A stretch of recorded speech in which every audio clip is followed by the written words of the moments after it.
So on my channel, I've repeated many times that my own personal priorities are for Muslim majority countries and countries across the global south to secure their economic sovereignty and independence, particularly at this pivotal moment in history when the global order is transitioning. The post-World War II world order is being dismantled, and that presents great opportunities for all of the countries that have, for the last 50, 60, 70 years, been the victims of so-called globalization, or what you could more accurately call Western corporate imperialism. They have an opportunity now that they haven't had in my lifetime and in my mother's lifetime even. They have an opportunity now to break free from Western economic exploitation and political subjugation.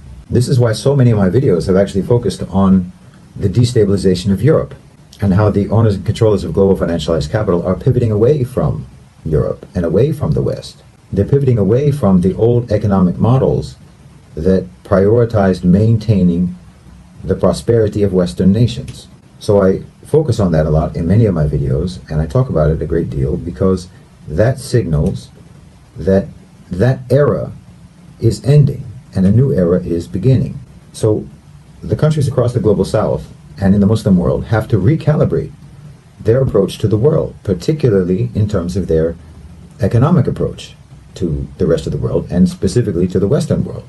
So let's look at the issue of the devaluation of the ringgit. And this is just an example because it can apply to any devaluation of any currency in a developing economy or any situation or any country that's in a similar position as Malaysia. So, okay, whether you think that the reason for the devaluation of the ringgit is because Malaysia has maintained a low interest rate for too long, or whether it's because you think that global oil prices have declined over the last 6 months, or whether you think it's because globally investors and the owners of capital are bracing for further rate hikes by the United States Federal Reserve.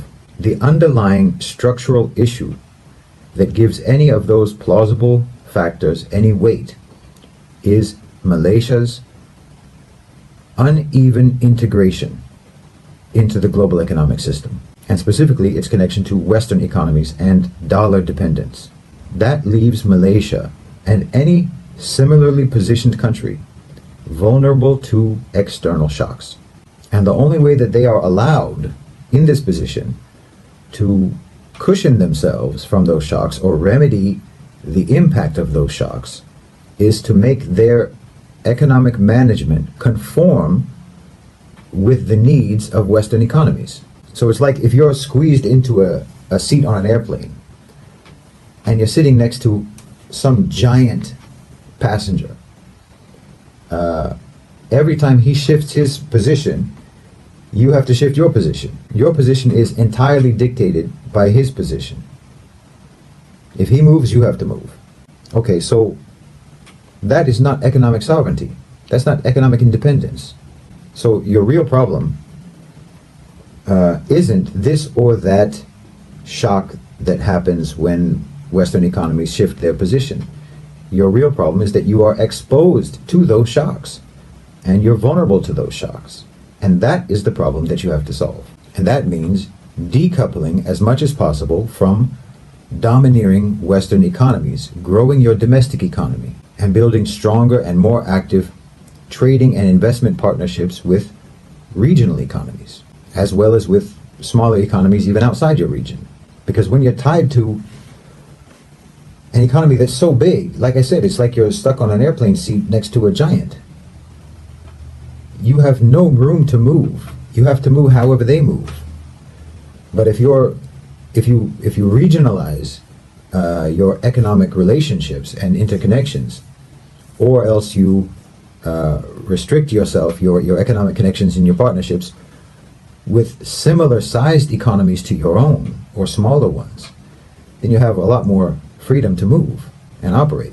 The most viable approach to effectively combat both inflation and the devaluation of your currency is to foster the growth of your domestic market, decrease dependence on imports and reduce your reliance on the export of raw commodities. Now, for a country like Malaysia, easily the most important area in which decoupling should be prioritized is food.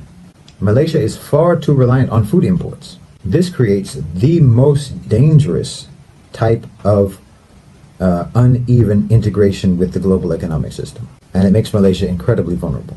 So any economic plan for combating both inflation and the devaluation of the ringgit should begin with agriculture and food production.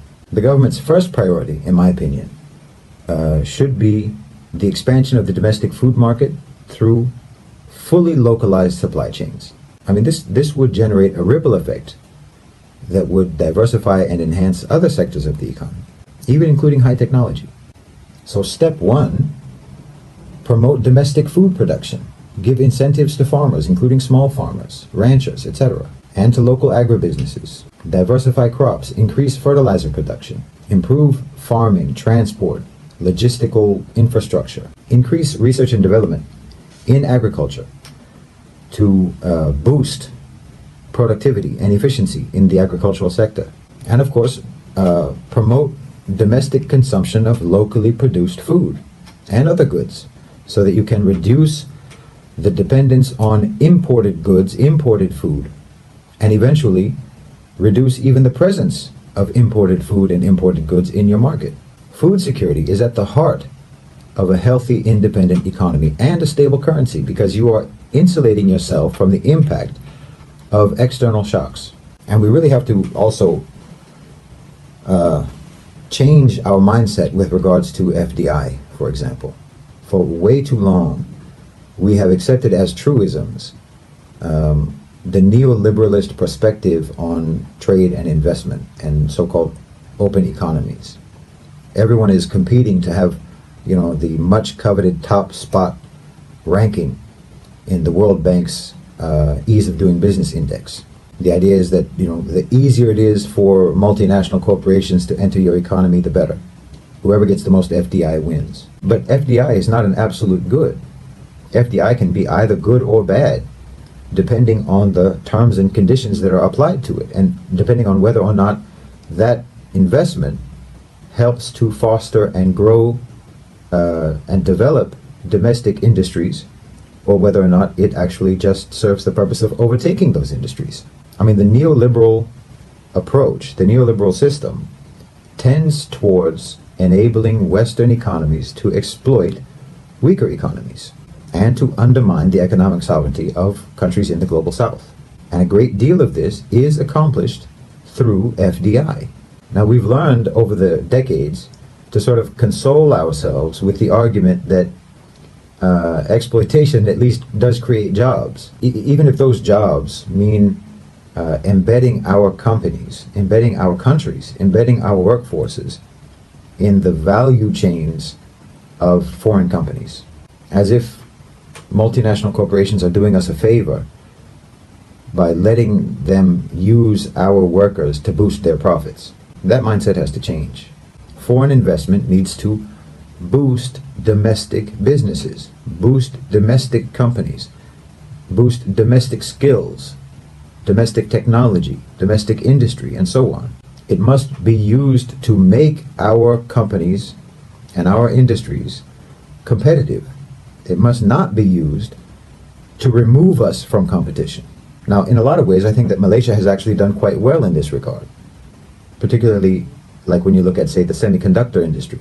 Malaysia is not exclusively, a factory for Intel or Texas Instruments or something like that. They have, mashallah, developed their own domestic companies, their own vibrant companies in that sector. So even though, yes, a good deal of the integrated circuits that Malaysia exports are actually just transfers internal to Western companies, but a growing proportion of that is actually comprised of Malaysian-produced Malaysian products for Malaysian profits, for Malaysian companies. And that's excellent, mashallah. This has to be further supported and potentially replicated in other sectors. They've done very well, for example, also in the automotive industry. I mean, I think most of the top most popular cars that are driven in Malaysia are Malaysian made. Wallahi, Malaysia has so much going for it. It can definitely become an economic superpower in the region and a manufacturing hub. No question about it. And it can secure its economic sovereignty and independence. There just has to be a confident and clear vision for that. And again, now is the time to do this. Now is the time for that kind of shift in how Malaysia or Indonesia or any of the Muslim countries or any of the countries in the Global South and all of the countries in the Global South, for that kind of a shift in how we deal with the West. Because the owners and controllers of global financialized capital are pivoting to the Global South. In part, precisely because neoliberal globalization has facilitated the transcendence of corporate power and the creation of a financial elite who are not beholden to any particular nation, and therefore they're not particularly committed to ensuring the prosperity of any particular nation, because they are a nation unto themselves, and thus they're not as interested anymore in making sure that profits and money exclusively flows westward. The consumer pools and the workforces in Europe are depleting, but they remain robust in the Global South, particularly in Asia. So our countries, the Muslim countries, the countries of the Global South, are in a position now to be more confident and demanding in setting the conditions and the terms on investment, and for focusing on self-centered economic and industrial development. But of course, if we fail to set such terms, if we fail to take a self-centered approach, Western multinationals and investors will be happy to still exploit us if we let them. And we have to develop an approach whereby we can treat our labor like a raw commodity, the same as coal or nickel or rubber or palm oil. And the same way that, for example, Jokowi banned the export of raw nickel from Indonesia to force investment in Indonesia's capacity for refining, so that they could produce higher end goods from their own nickel, rather than others using their raw nickel to produce profits for themselves. We have to figure out a way to do that with our labor. So in other words, if you want to use our workers, if you want to use our labor to make higher end products to produce profits for you downstream, no. Instead, you have to help us produce those products here. Not assembly of those products, not components of those products, not packaging of those products, but the products themselves. That has to be made here if you want to use our workers. If you want to use our workers, then the entire process has to be done in our country. Not you give us just a little something to do because our labor is cheap, just like our raw materials are cheap, and you want to use those to make a higher end product down the line that you make the profit from. The same way with our workers. If you want to use our workers to make to add value to what's going to eventually be a much more profitable item or goods or product down the line, no, you have to make the whole thing in our country. Our workers have to learn how, and you have to help them get the know-how and the technology and the skills to produce the entire product in our country. Just like what Jokowi is doing with nickel, we should be able to do that with our labor. Because look, the developed economies developed by doing all of the things that they're telling us not to do. They were self-centered in their development. They were isolationist. They placed restrictions on imports. They had capital controls. They did all of that. And that's how they became advanced economies. Now they're saying that all of those things are impediments to the free market. All of those things amount to unfair trade, and it interferes with having an even playing field. It's unfair. But they only talk about an even playing field to distract you from the fact that the players on the field are uneven. So absolutely, a country should be biased in favor of its own business, its own industry, its own companies. It should play favorites in favor of its domestic businesses, in favor of its own industry. When our strawweight companies become heavyweights like yours, then we can start talking about an even playing field. And yeah, the first step to becoming a heavyweight is food security, food independence, and treating your workforce like precious raw materials that will no longer be sold to produce downstream profits for foreign companies, but which can only be used in conjunction with the development of domestic industry. It's not the 90s anymore. It's not the early 2000s anymore. We don't have to just kowtow to rich Western nations and get happy because they're generous enough to let us have our own McDonald's or our own Starbucks in our own countries. We don't have to feel that our economies are prosperous because we see Western goods in our markets. Our economies are prosperous when our markets are dominated by our own goods, produced by our own companies, and when our economies are insulated from external shocks. Integration into Western economies, or integration with Western economies, is no longer the criteria for success. I mean, have you looked at their economies recently? The largest and most powerful economy in Europe is grinding to a halt, Germany. Most people in the United States can't even pay their bills, and they're drowning in debt. Who are they to integrate with? Their economies carry a contagion at this point, and the devaluation of the ringgit is a symptom of that contagion.